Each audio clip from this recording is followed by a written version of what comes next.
important déjà la rencontre, le contenu d'une image. Est-ce qu'elle me plaît, Est-ce qu'il y a quelque chose, est-ce qu'elle a quelque chose à m'apprendre? Est-ce que je ne vais pas m'ennuyer dans 6 mois, 1 an avec cette image? Il y a des icônes, par exemple, comme cette année dans Paris Photo, le thème est l'Europe de l'Est. Bon, il y a plusieurs grands photographes en Europe de l'Est, dont André Cartez.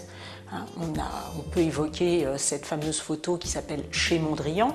C'est une photo qui peut attendre des sommes assez importantes, plusieurs milliers d'euros.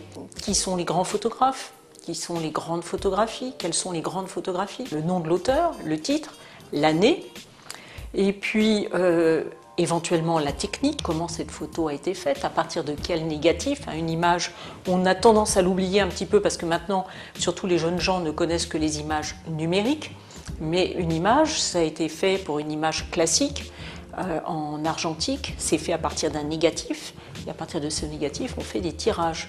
Ce qui est important, c'est de savoir ce que l'on a en face de soi. On peut aussi, ce même Mondrian, cette photo de Cartez, on peut s'acheter tout bêtement une très belle carte postale ou un très beau livre en héliogravure, parce qu'on aura toujours, de toute façon, quel que soit le support, on aura toujours le plaisir de l'image. La qualité de conservation.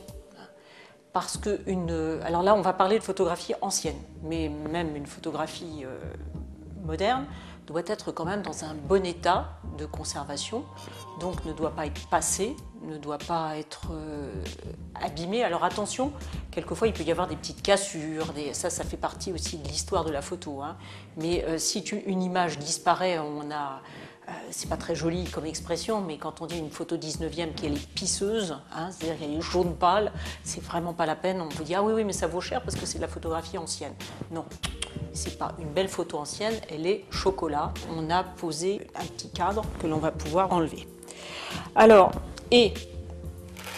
je vais vous voilà ce qui se passera à Paris Photo, comme ça on va pouvoir découvrir cette image, qui donc a été fait par Talbot, et c'est un tirage qui date de 1851. Nous avons ici une toute petite photographie de Brassailles. C'est petit parce que c'est un contact qui est fait, on met le négatif au contact du papier photographique, ce qui fait que l'image qui en résulte est d'une extrême finesse.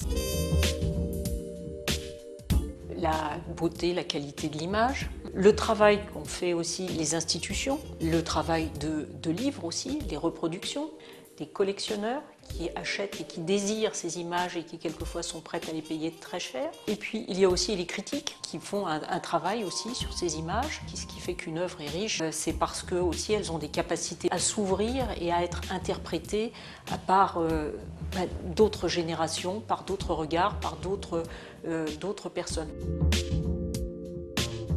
Il va y avoir, surtout avec cette thématique, il y a énormément de très grands photographes qui viennent d'Europe de l'Est. Et donc là, je pense que cette année, ça va être assez exceptionnel. On va vraiment se régaler parce qu'il va y avoir à la fois les grands classiques et puis il y aura les découvertes. Et ça, c'est important d'avoir les deux aspects.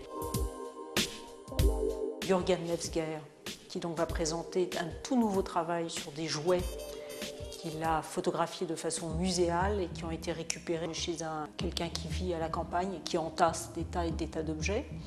Et puis Bogdan Konopka, qui est un photographe d'origine polonaise, qui vit et travaille à Paris et qui a fait tout un travail sur l'Europe de l'Est, qui est absolument admirable. Je suis très fidèle à Stéphane Couturier, qui est un excellent photographe.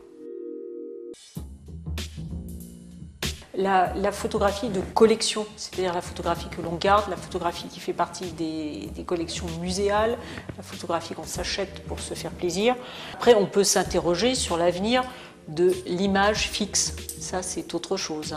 Et la capacité aussi de l'image dans les nouveaux moyens de communication. Est-ce qu'on se tourne vers une image fixe, vers une image animée? Ça, c'est un autre problème.